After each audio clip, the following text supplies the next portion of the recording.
സത്യത്തിൽ ഇത് കാലവർഷത്തിന്റെ സീസണാണ്. ജൂൺ 1 മുതൽ നമുക്ക് ലഭിക്കേണ്ട മഴയിൽ ഇന്ന് വരെയുള്ള കണക്ക് നോക്കിയാൽ 30% കുറവ് ഇപ്പോഴുമുണ്ട്.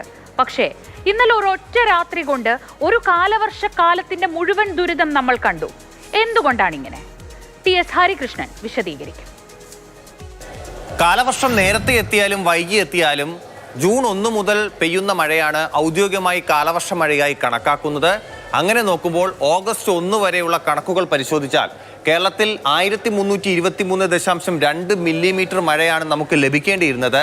പക്ഷേ ലഭിച്ചത് 928 മില്ലിമീറ്റർ മഴയാണ്. കണക്കുകൾ നോക്കുമ്പോൾ 30% മഴയിൽ കുറവ് രേഖപ്പെടുത്തിയിട്ടുണ്ട്. അതായത് നമ്മൾ ശ്രദ്ധിക്കേണ്ട കാര്യം, കാലവർഷം എത്തിയപ്പോൾ തന്നെ നമ്മൾ പറഞ്ഞിരുന്നു ഇത്തവണ പൊതുവേ കാലവർഷം ദുർബലമായിരിക്കുന്നു. പക്ഷേ ദുർബലമായിരിക്കുന്നു എന്ന് പറഞ്ഞാൽ അതിനുള്ള അർത്ഥം മഴ പെയ്യില്ല എന്നുള്ളതല്ല, മഴയുള്ള ദിവസങ്ങൾ കുറവായിരിക്കും എന്നുള്ളതാണ്. ഇത് കാലാവസ്ഥാ നിരീക്ഷണ കേന്ദ്രം നേരത്തെ തന്നെ പറഞ്ഞിട്ടുള്ള കാര്യമാണ്. അതിൽ നമ്മൾ ആശങ്കപ്പെടേണ്ട കാര്യം കുറഞ്ഞ സമയത്ത് കൂടുതൽ മഴ പെയ്യുന്നു എന്നുള്ളതാണ്. ഈ കണക്കുകൾ നോക്കുകയാണെങ്കിൽ മറ്റ് ജില്ലകളിലെ കാര്യങ്ങൾ നോക്കിയാൽ കോട്ടയത്തും കോഴിക്കോടും തിരുവനന്തപുരത്തും പത്തനംതിട്ടയിലും മാത്രമാണ് ശരാശരി ലഭിക്കേണ്ട മഴ നമുക്ക് ലഭിച്ചത്. മറ്റ് 10 ജില്ലകളിലും ഡെഫിഷ്യൻ്റ് ആണ്, അതായത് ശരാശരിയിൽ താഴെയുള്ള മഴയാണ് ലഭിച്ചിരിക്കുന്നത്. ഈ സംഭവിച്ചിരിക്കുമ്പോൾ കഴിഞ്ഞ ദിവസം നമുക്ക് സംഭവിച്ചതും കൂടി നമ്മൾ വിലയിരുത്തുകയാണെങ്കിൽ കുറഞ്ഞ സമയത്ത് കൂടുതൽ മഴ പെയ്തു എന്നുള്ളതാണ്. അതുകൊണ്ടാണ് ഈ ഒരു വെള്ളപ്പൊക്കം അല്ലെങ്കിൽ മണ്ണിടിച്ചിൽ ഇതൊക്കെ ഉണ്ടാകുന്നത്. കഴിഞ്ഞ കാലം കൂടി നമ്മൾ പരിശോധിക്കണം. അതായത് മുൻപ് പ്രളയ ദിനങ്ങൾ നമുക്ക് ഓർമ്മയുണ്ട്, വയനാട്ടിലെ ദുരന്തം ഓർമ്മയുണ്ട്.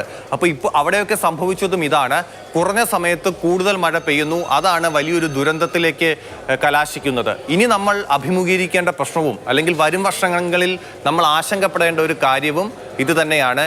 കുറഞ്ഞ സമയത്ത് കൂടുതൽ മഴ പെയ്യുന്നു, അത് എത്രത്തോളം നമ്മുടെ നാടിനെ ബാധിക്കുന്നു, നമ്മളെ അന്തരീക്ഷത്തെ ബാധിക്കുന്നു, നമ്മളെ പ്രകൃതിയെ ബാധിക്കുന്നു, നമ്മൾ ഓരോരുത്തരും എങ്ങനെ അതിനെ അതിജീവിക്കും എന്നുള്ളതാണ് നമ്മൾ ഇനി ചർച്ച ചെയ്യേണ്ട ഒരു കാര്യം. ഈ കുറഞ്ഞ സമയത്ത് കൂടുതൽ മഴ പെയ്യുമ്പോൾ അതിനെ എങ്ങനെ അതിജീവിക്കും, അതിനു വേണ്ടിയിട്ടുള്ള എന്ത് സംവിധാനങ്ങൾ ഒരുക്കേണ്ടി വരും എന്നുള്ളതാണ് നമ്മൾ ഏവരും ഇനി ശ്രദ്ധിക്കേണ്ട ഒരു പ്രധാനപ്പെട്ട കാര്യം.